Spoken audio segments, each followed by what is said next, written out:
Mga ka-express, kumapit ka na sa upan mo dahil ang balitang ito siguradong magpapaikot ng ulo ng buong mundo ng basketball. Isang nakakakilabot na posibilidad ang nabubuo ngayon para sa Gilas Pilipinas. Isang eksena na parang sinulat sa pelikula pero posibleng maging totoo. So imagine this, 3 NBA superstars na may dugong Pinoy. Sabay-sabay sa isang kupunan ang Gilas Pilipinas. Hindi lang sila basta players, hindi sila bench warmers o role players lang. These are certified key pieces.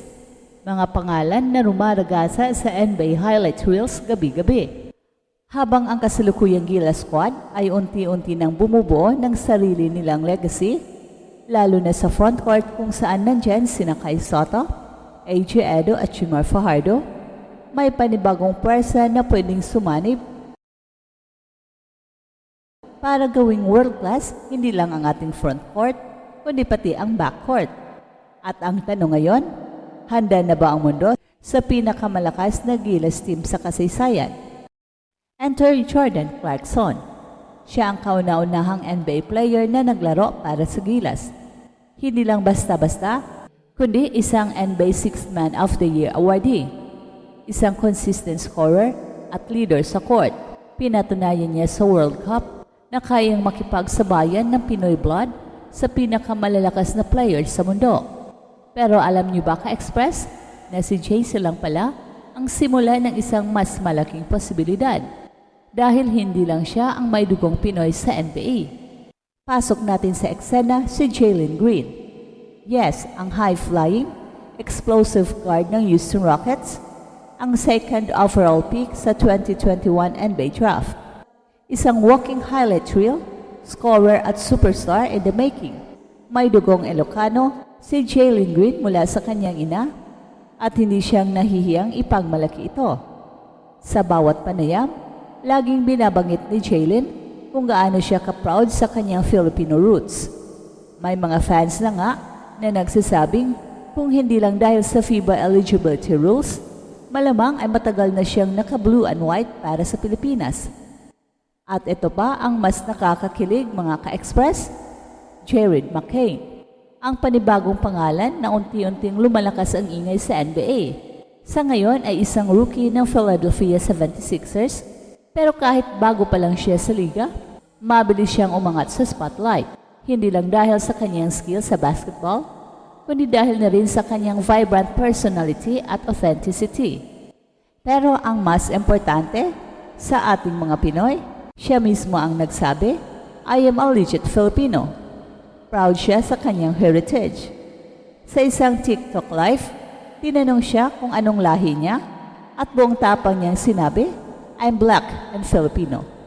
So ka-express, isipin mo na lang kung si Jordan Clarkson ang scorer leader natin, si Jalen Green ang high flyer at slasher, at si Jared McCain ang crafty rookie shooter. Hindi ba't magiging unstoppable ang ating backcourt? Pero teka ka-express, alam natin na may malaking balakid ang FIBA eligibility rules. Dahil sa tinatawag na Hagup rule, kailangan ang isang player ay magkaroon na ng Philippine passport bago siya mag-16 years old para maituring na local player. Well, kung hindi, automatic siyang classified as naturalized player. Kaya sa ngayon, si Jordan Clarkson ang eligible na maglaro sa Gilas bilang naturalized at hindi pwedeng sabay-sabay ang tatlo kung hindi mababago ang patakaran. Pero alam niyo ka-express, kahit may ganitong hadlang, hindi natin pwedeng maliitin ang power ng possibility. Lalo na't nagiging mas vocal na ang mga Pinoy NBA players sa kanilang Filipino identity, hindi imposible na sa hinaharap magkaroon ng adjustments or even exemptions, lalo na kung mismong mga bansa ang mag-push para sa representasyon ng kanilang diaspora talents. At kung mangyari yan, eto na ang pinakamalaking what if ng Gilas Pilipinas. Hindi na tayo makokontento sa moral victories, hindi na lang tayo magiging crowd favorite dahil Pinoy tayo. Kung mangyari ito, kung mapagsama-sama natin sina Jordan Clarkson, Jalen Green at Jared McCain, lalaban tayo para manalo. Tingnan na lang natin ang ibang core ng Gilas ngayon.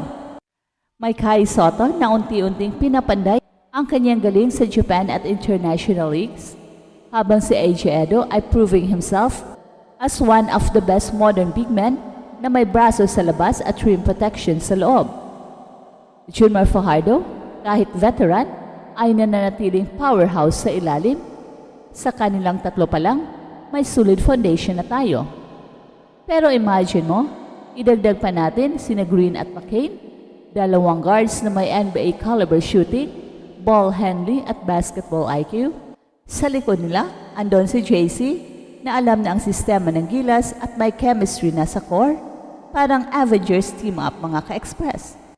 At ngayon, kung iniisip mong hanggang imahinasyon lang tayo, huwag muna tayong mawalan ng pag-asa. Ang susi dito ay awareness at support. Dahil habang mas dumadami ang mga Pinoy fans na nananawagan para sa inclusion ng mga half-Filipino stars, mas pinapakita natin sa FIBA at sa mundo na gusto nating makita ang full potential ng ating basketball heritage. Well, hindi lang ito tungkol sa pagkapanalo, ito ay tungkol sa representasyon, na kahit na sa ibang bansa sila ipinanganak o lumaki, dala-dala pa rin nila ang dugong Pinoy. At kung mabibigyan sila ng pagkakataong maglaro para sa Gilas, you can bet your last peso, ibubuhos nila ang lahat para sa bayan. At kung pagbabatayan natin ang kasaysayan at kasalukuyang galaw ng mga Pinoy sa international basketball scene, malinaw na hindi imposibleng mangyari ang pinapangarap nating All-Star Gilas lineup.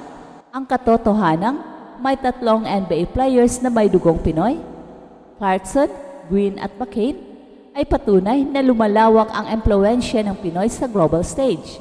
Well, hindi man sila agad-agad magsuot ng Gilas jersey ng sabay-sabay dahil sa mga umiiral na patakaran ng FIBA, ang kanilang presensya at deklarasyon ng pagiging proud Pinoy ay sapat ng inspirasyon para sa susunod na henerasyon ng mga manlalaro at mga fans.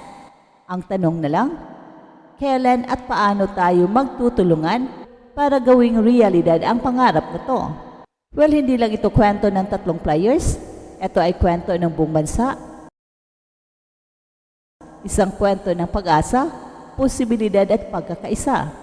Sa tulong ng suporta mula sa ating basketball community, ng pressure mula sa mga fans at ng pagpapakita ng world-class performance ng ating current Gilas core? Mga ka-express, anong masasabi mo?